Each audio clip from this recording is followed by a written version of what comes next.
میں مبلغ بنوں سنتوں کا، خوب چرچا کروں سنتوں کا، ہو کرم بہر خاک مدینہ۔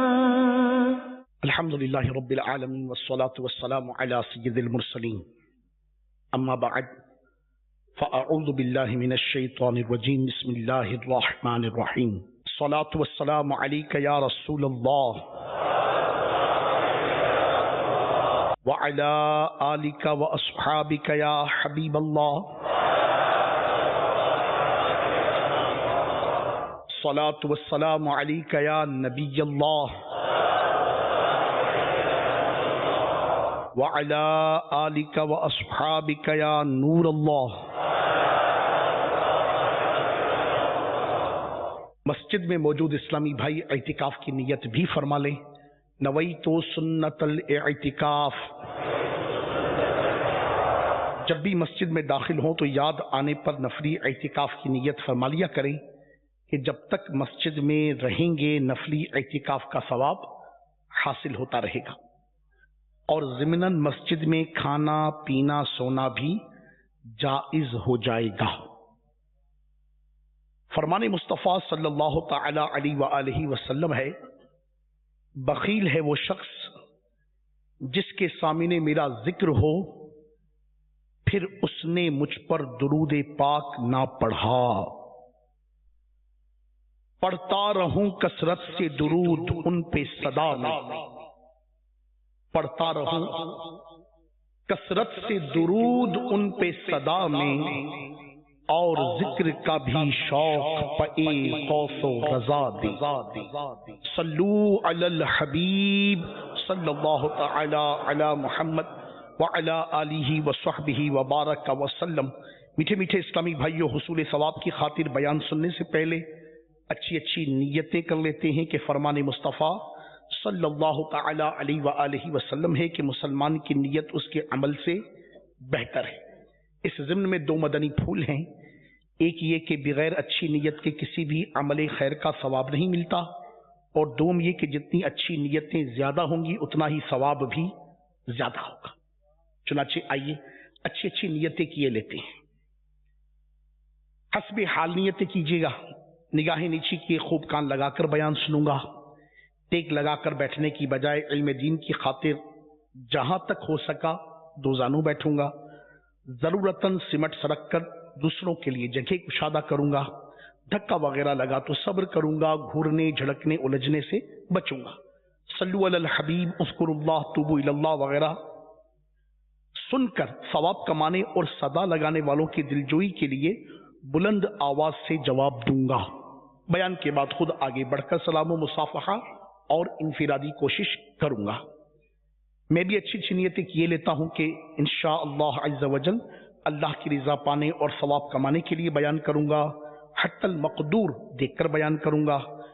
پارہ 14 سورۃ النحل آیت نمبر 125 میں وارد اس فرمان رب العالمین عز وجل کہ جس کا ترجمہ کنز الایمان شریف میں یہ ہے کہ اپنے رب عز وجل کی راہ کی طرف بلاؤ پکی تدبیر اور اچھی نصیحت سے، اور بخاری شریف میں وارد اس فرمان مصطفیٰ صلی اللہ علیہ وسلم کے پہنچا دو میری طرف سے اگرچہ ایک ہی آیت ہو میں دیے ہوئے احکام کی پیروی کروں گا، نیکی کا حکم دوں گا، برائی سے منع کروں گا، اشعار پڑھتے نیز انگریزی عربی اور مشکل الفاظ بولتے وقت دل کے اخلاص پر توجہ کروں گا، یعنی اپنی علمیت کی دھاک بٹھانی مقصود ہوئی تو بولنے سے بچوں گا۔ مدنی قافلے مدنی انعامات نیز علاقائی دورہ برائے نیکی کی دعوت وغیرہ کی رغبت دلاؤں گا، قہقہا لگانے اور لگوانے سے بچوں گا، اور نظر کی حفاظت کا ذہن بنانے کی خاطر بھرپور سعی کروں گا کہ نیچی نگاہیں رکھوں۔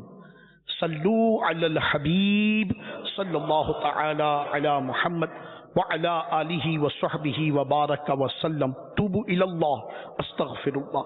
صلو علی الحبیب صلی اللہ تعالی علی محمد وعلی آلہ وصحبہ وبارک وسلم۔ حضرت سیدنا عبداللہ حوزنی رحمت اللہ تعالی علیہ سے روایت ہے کہ مقام حلب یعنی شام میں مؤذن رسول حضرت سیدنا بلال رضی اللہ تعالی عنہ سے میری ملاقات ہوئی تو میں نے ان سے رسول پاک صلی اللہ علیہ وبارک وسلم کے خرچ کے بارے میں پوچھا. خرچ کیا آپ علیہ الصلوۃ والسلام کے جو خرچ کرنے کے معاملات تھے وہ کیا تھے؟ تو انہوں نے بتایا کہ رسول اللہ صلی اللہ علیہ وسلم کے پاس جو کچھ مال آتا اسے خرچ کرنے کی ذمہ داری میری ہوتی تھی. بعثت سے وفات شریف تک یہ کام میرے ہی حوالے رہا. جب کوئی بے لباس مسلمان آپ صلی اللہ تعالی علیہ وسلم کے پاس آتا تو آپ مجھے حکم فرماتے اور میں کسی سے قرض لیتا اور چادر خرید کر اسے اڑا دیتا اور اسے کھانا بھی کھلاتا. ایک دن ایک مشرک میرے پاس آیا اور کہنے لگا اے بلال تم میرے سوا کسی اور سے قرض نہ لیا کرو. بھئی تمہیں پیسوں کی حاجت ہوتی ہے تو جب بھی تمہیں قرض لینے کی حاجت ہو تو کسی اور کے پاس جانے کی بجائے تم میرے پاس آ جایا کرو. میرے پاس کثیر مال ہے. میں نے ایسا ہی کیا. پھر ہوا یوں کہ ایک دن وضو کر کے اذان دینے کے لیے کھڑا ہوا تو کیا دیکھتا ہوں کہ وہ مشرک کئی تاجروں کے ہمراہ میرے پاس آیا اور مجھے بہت برا بھلا کہنے لگا. کہنے لگا تمہیں کچھ معلوم بھی ہے کہ وہ قرض دینے والے وعدے میں کتنے دن باقی ہیں؟ میں نے کہا ہاں وقت وعدہ قریب آ گیا ہے. اس نے کہا صرف 4 دن باقی رہ گئے ہیں. اگر اس مدت میں تم نے قرض ادا نہ کیا تو میں تمہیں غلام بنا کر بکریاں چراؤں گا جیسے تم پہلے چراتے تھے. سیدنا بلال رضی اللہ تعالیٰ عنہ فرماتے یہ سن کر مجھے فکر دامن گیر ہوئی. میں پریشان ہوا یہاں تک کہ میں عشاء کی نماز پڑھ چکا تو رسول پاک صاحب لولاک صلی اللہ علیہ وبارک وسلم کے دربار گوہربار میں حاضر ہوا. عرض کی یا رسول اللہ صلی اللہ علیہ وسلم میرے ماں باپ آپ پر قربان.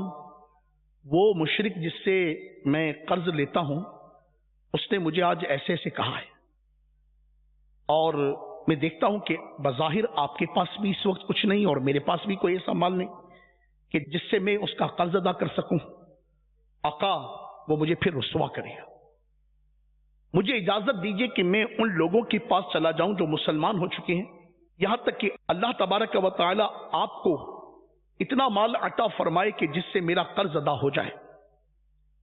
یہ کہہ کر میں افسردہ وہاں سے نکل آیا. صبح کے وقت جانے کے ارادے سے جب میں نکلا تو ایک شخص دوڑتا ہوا میرے پاس آیا اور کہنے لگا اے بلال رسول خدا صلی اللہ علیہ وسلم نے آپ کو بلایا ہے. میں وہاں پہنچا تو کیا دیکھتا ہوں کہ سامان سے لدے ہوئے 4 اونٹ موجود ہیں. میں نے حاضر ہونے کی اجازت مانگی تو آپ صلی اللہ علیہ وسلم نے فرمایا مبارک ہو اللہ تبارک و تعالی عز و جل نے تمہارے قرض کی ادائیگی کا سامان کر دیا ہے.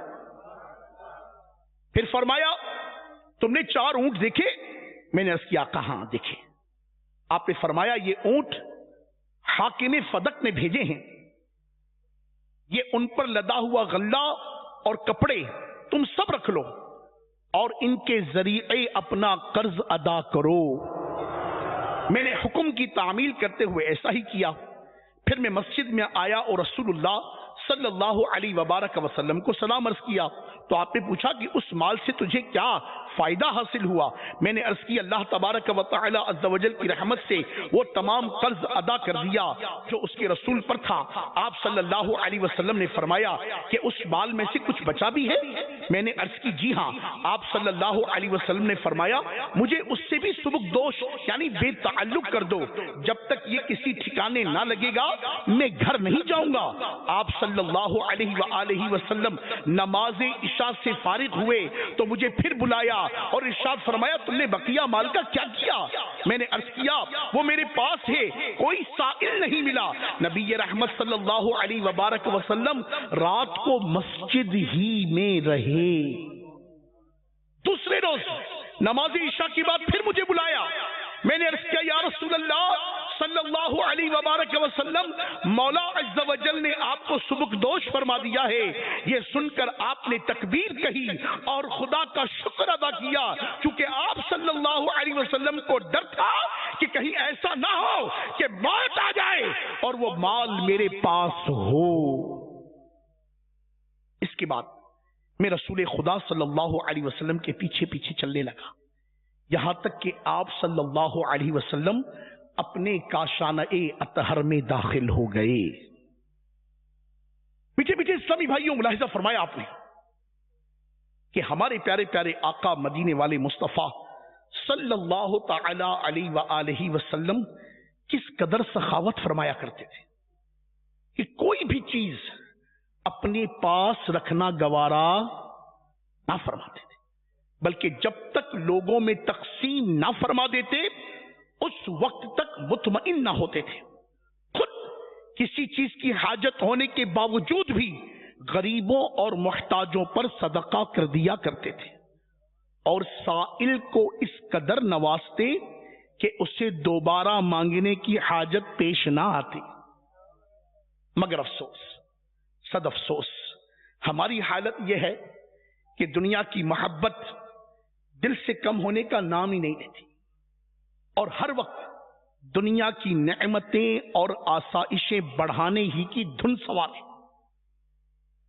سیدنا مجمع انصاری رحمت اللہ تعالی علیہ ایک بزرگ کے متعلق بیان کرتے ہیں کہ انہوں نے فرمایا کہ اللہ عز و جل نے مجھے دنیا کی آسائشوں سے بچا لینے کا احسان اس دنیا کی کشادگی کی صورت میں ملنے والی نعمت سے افضل ہے، کیونکہ اللہ تبارک و تعالی نے اپنے پیارے حبیب صلی اللہ علیہ وسلم کے لیے دنیا کو پسند نہیں فرمایا، اس لیے مجھے وہ نعمتیں جو اللہ تبارک و تعالی نے اپنے نبی صلی اللہ علیہ وسلم کے لیے پسند فرمائی ان نعمتوں سے زیادہ پیاری ہیں جو اس نے اپنے پیارے نبی کے لیے ناپسند فرمائی۔ یاد رکھیے، دنیا کی مال و دولت کی کثرت اور اس کی خوب آسائشیں ہونا بے شک نعمت ہے، مگر ان چیزوں سے بچ کر رہنا یہ اس سے بھی بڑی نعمت ہے۔ رحمت عالم نور مجسم صلی اللہ علیہ وسلم کا فرمان معظم ہے، دنیا میٹھی سرسبز ہے، جو اس میں حلال طریقے سے کماتا ہے اور صحیح حقوق میں خرچ کرتا ہے، اللہ عز و جل اس کو ثواب عطا فرمائے گا اور اس کو جنت میں داخل فرمائے گا، اور جو اس میں حرام طریقے سے مال کماتا ہے اور اس کو غیر حق میں خرچ کرتا ہے، اللہ تبارک و تعالی عز و جل اس کو دار الحوان یعنی ذلت کے گھر میں داخل فرمائے گا۔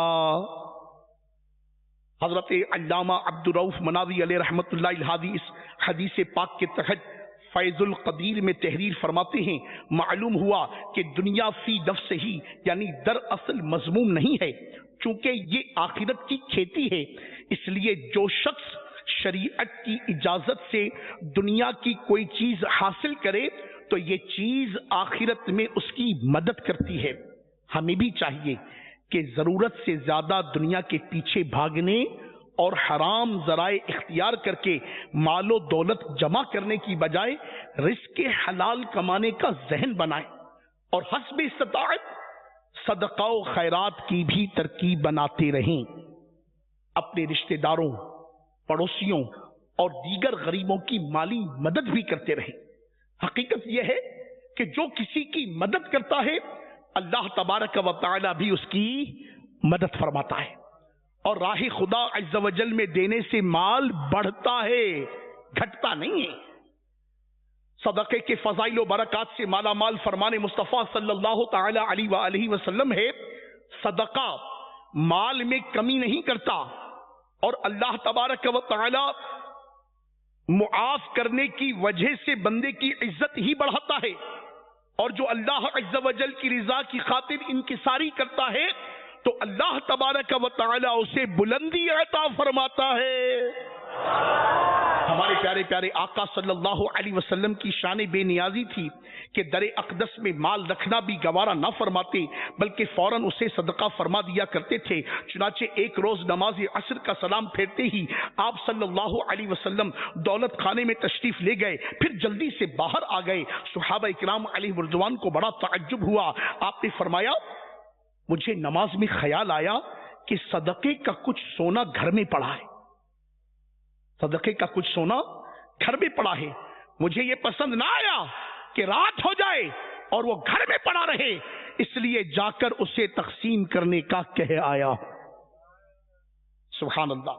حضرت سیدنا ابو ذر رضی اللہ تعالی عنہ فرماتے ہیں کہ ایک روز میں نبی پاک صلی اللہ علیہ وبارک وسلم کے ساتھ تھا، جب آپ نے احد پہاڑ کو دیکھا، فرمایا اگر یہ پہاڑ میرے لیے سونا بن جائے تو میں پسند نہیں کروں گا کہ اس میں سے ایک دینار بھی میرے پاس 3 دن سے زیادہ رہ جائے، سوائے اس دینار کے جسے میں ادائے قرض کے لیے رکھ چھوڑوں۔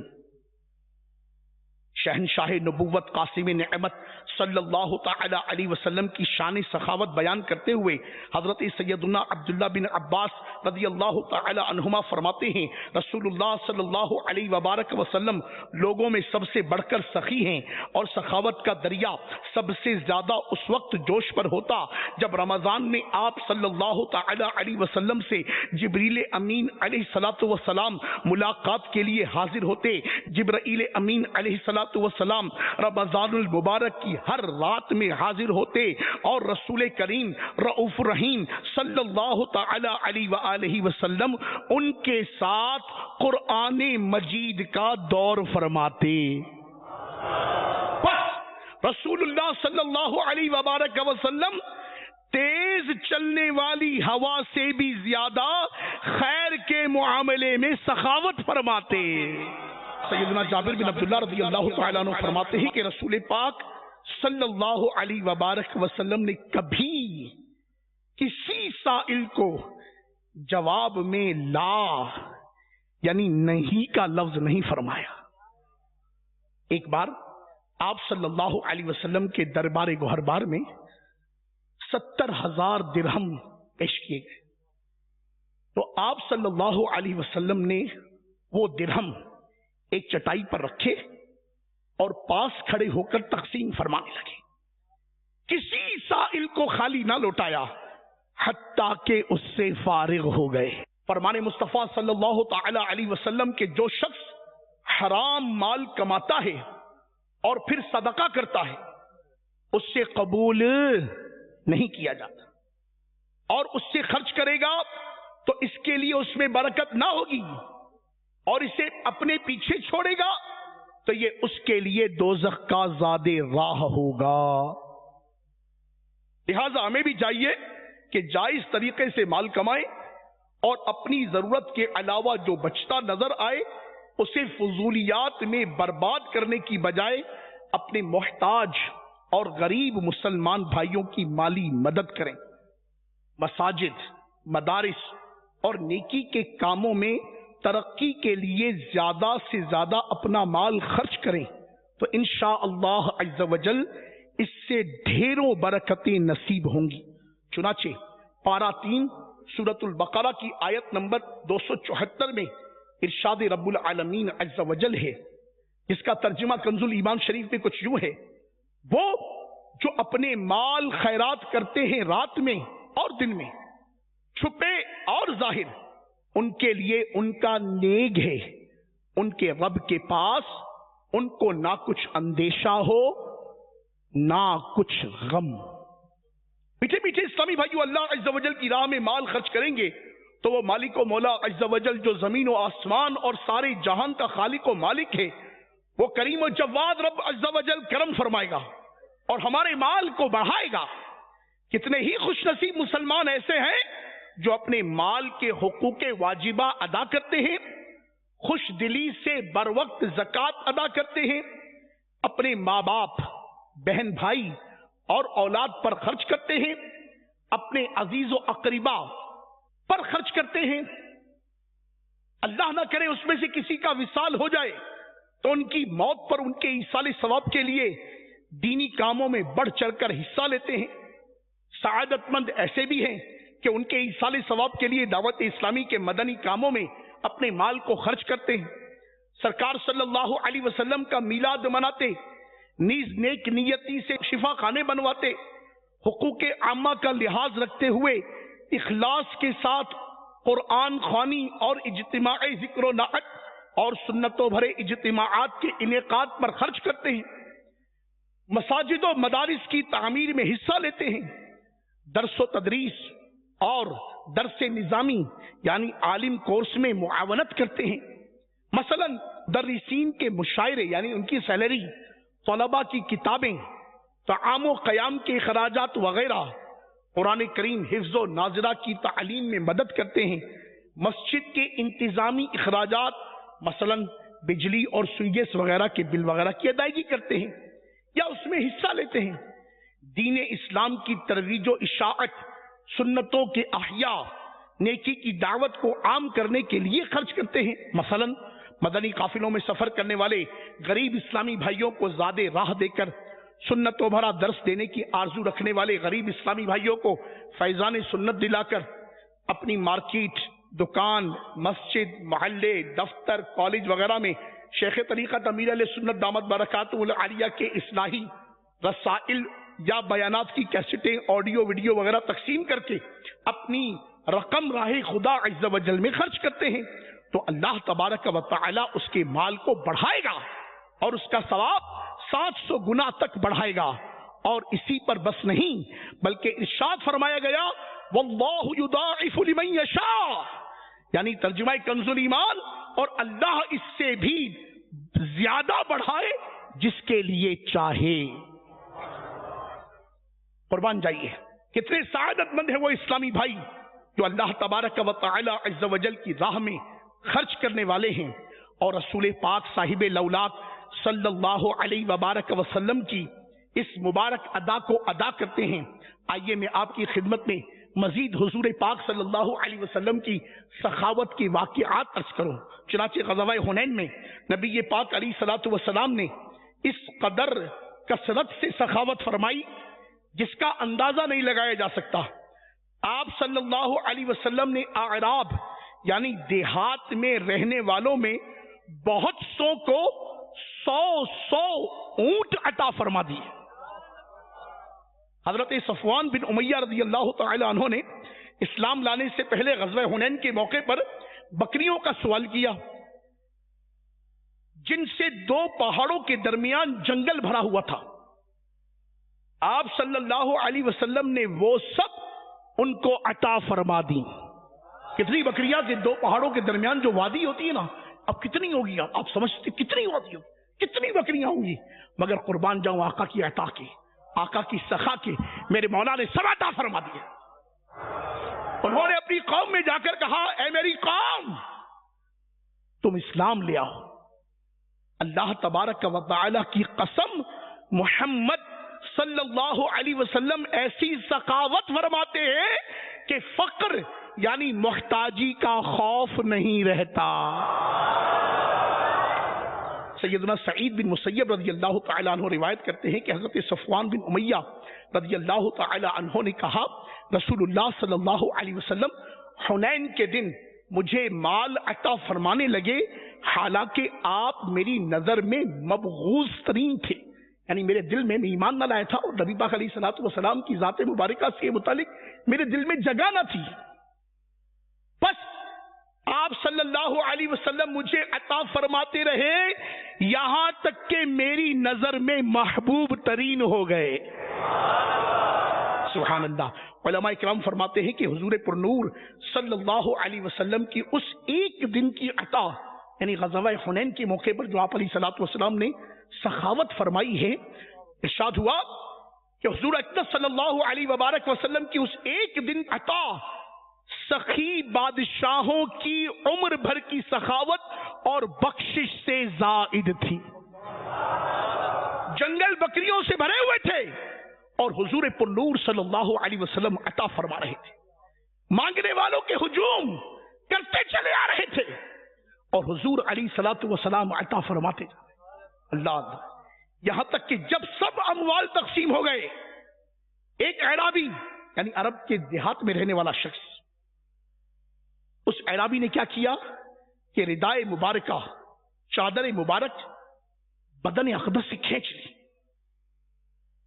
جس سے مبارک کندھے اور کمر شریف پر نشان بن گیا۔ آپ نے اس پر کیا فرمایا؟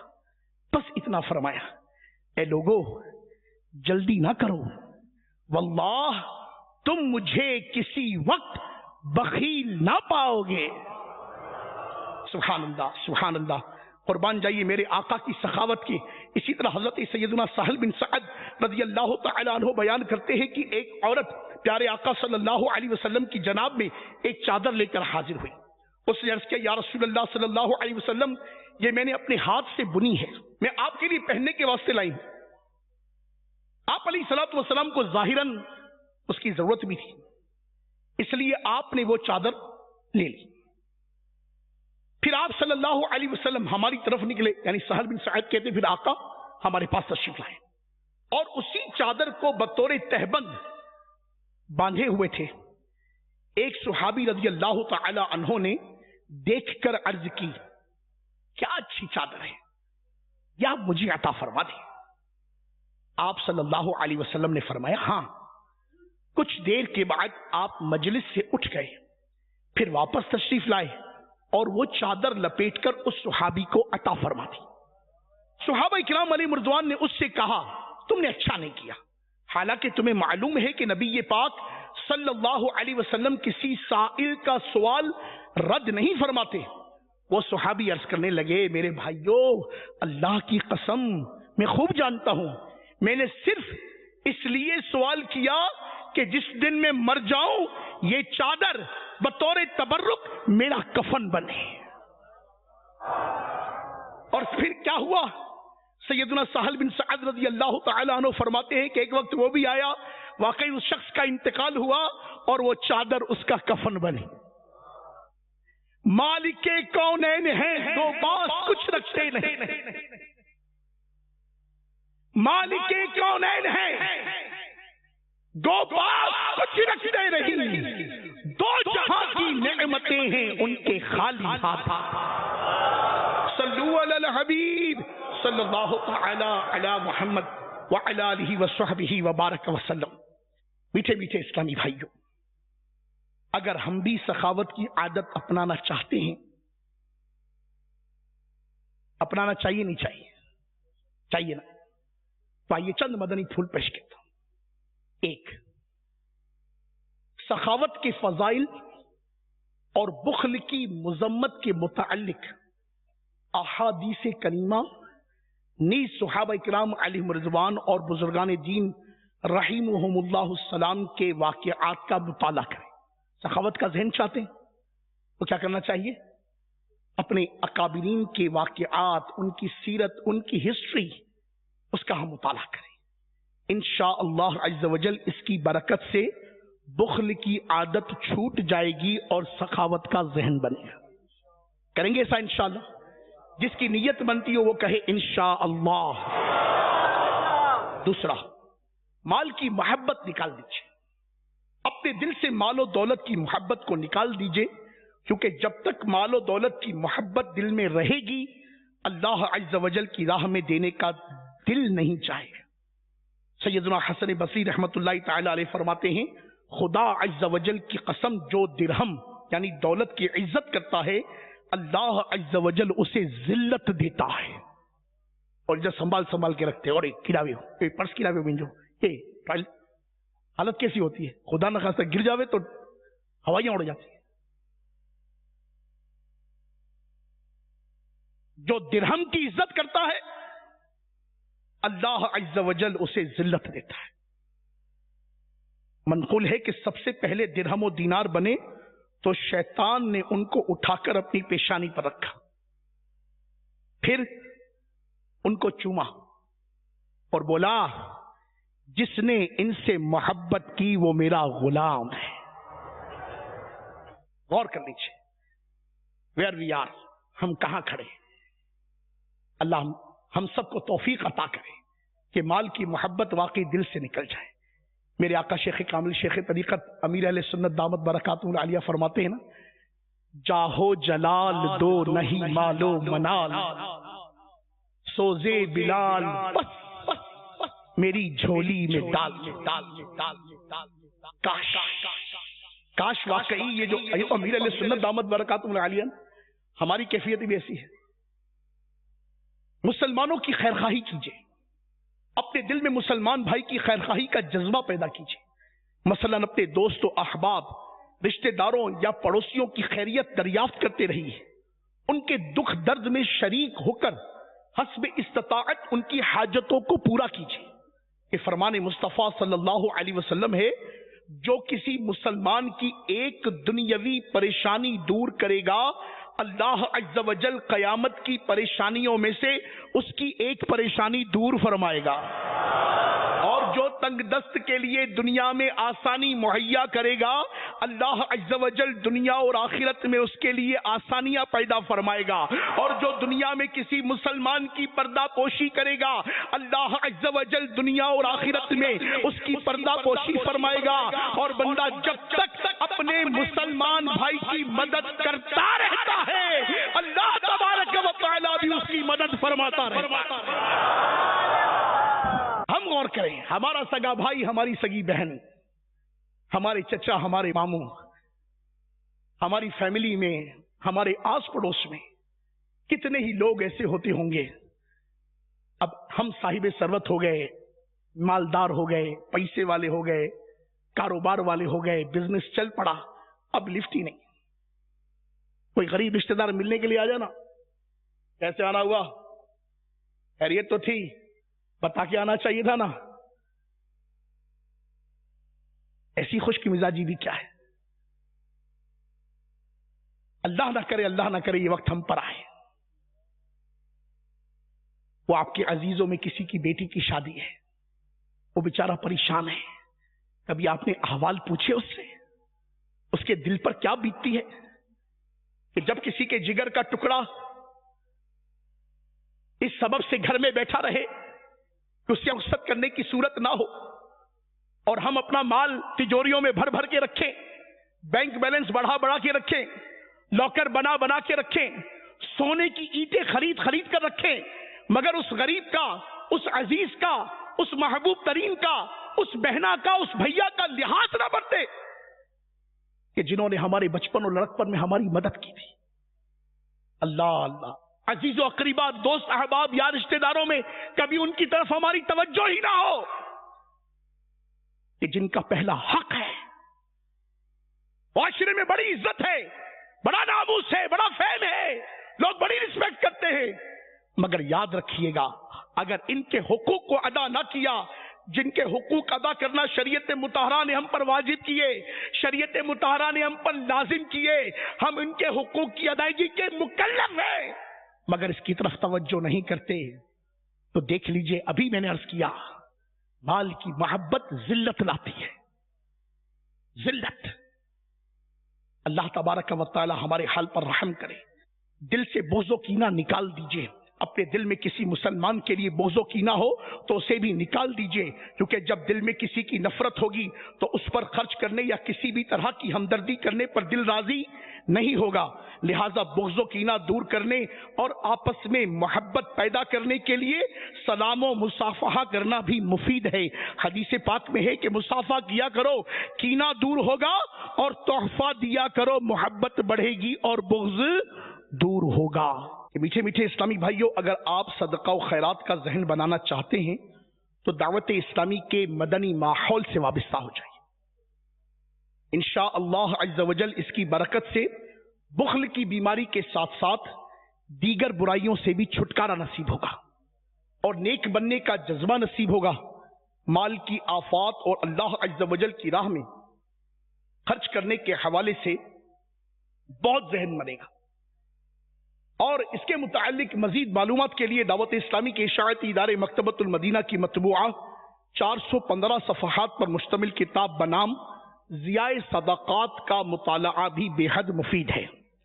دعوت اسلامی کی ویب سائٹ دعوت اسلامی .net سے اس کتاب کو پڑھا یعنی ریڈ بھی کیا جا سکتا ہے اور ڈاؤن لوڈ اور پرنٹ آؤٹ بھی کیا جا سکتا ہے۔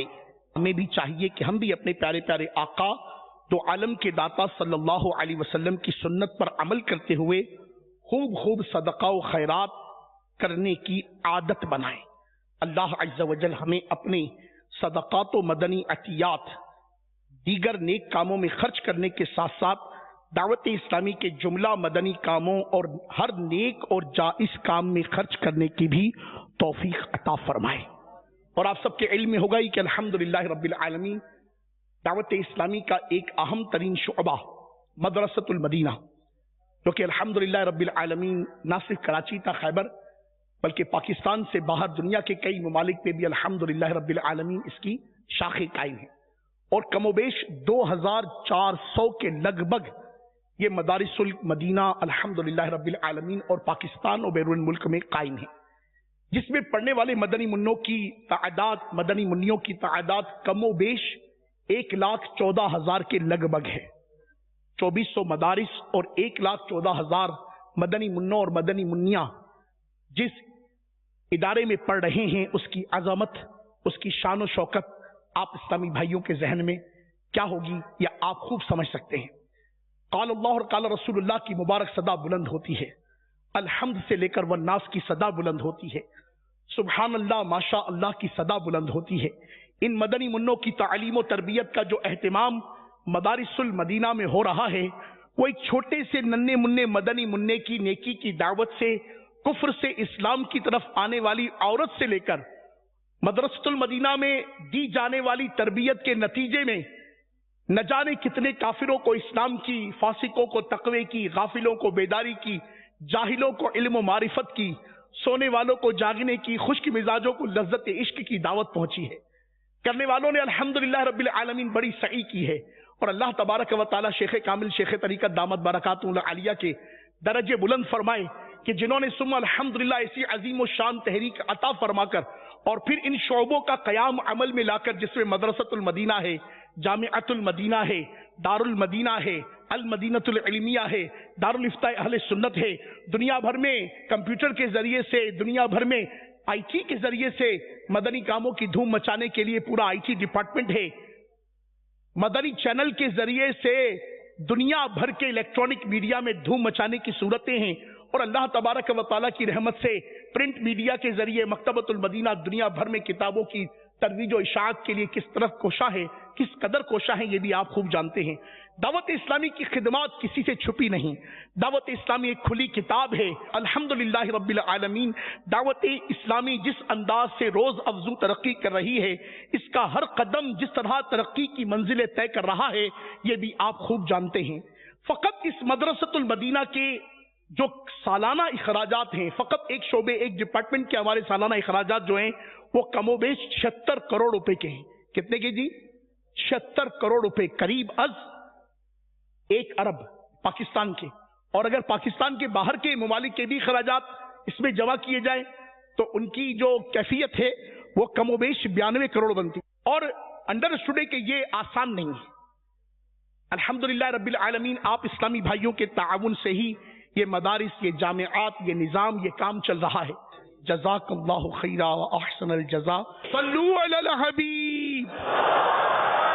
میں مبلغ بنوں سنتوں کا، خوب چرچا کروں سنتوں کا، ہو کرم بہر خان